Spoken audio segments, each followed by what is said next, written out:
Dans cette salle d'attente du commissariat général aux réfugiés, une poignée, pas plus, de demandeurs d'asile. Il faut dire que c'est la pause de midi. 3 femmes afghanes et des Albanais attendent leur tour pour être interrogées. Pas de Syriens. De toute façon, on en compte très peu pour l'instant.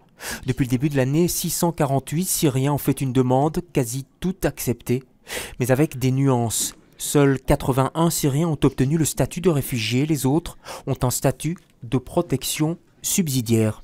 C'est un statut qui est valable 1 an, mais qui est renouvelable. Et si au bout de 5 ans, il a chaque fois été renouvelé, alors ce statut également devient définitif. Donc imaginons que la guerre se termine, que tout va bien en Syrie, il ne sera pas renouvelé.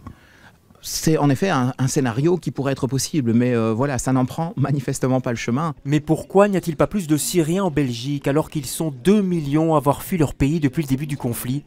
La plupart restent dans des camps autour de la Syrie, mais pour le CIRE, une ASBL qui coordonne le flux des réfugiés, l'accès à notre territoire pourrait être beaucoup plus souple.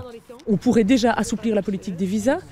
On pourrait aussi mener une politique active de réinstallation, puisque le HCR gère péniblement des camps qui sont totalement bondés là-bas. Et donc on pourrait proposer activement de réinstaller les publics les plus vulnérables dans ces camps. Et puis on pourrait aussi, il me semble qu'il serait grand temps d'activer la directive protection temporaire qui doit être activée au niveau de l'Union européenne. Et qui permettrait de mieux accueillir les réfugiés en les répartissant entre pays membres. Chez nous, d'après le cabinet de la secrétaire d'État à l'asile que nous avons contacté, 1500 à 1800 places, pas plus, seraient actuellement disponibles.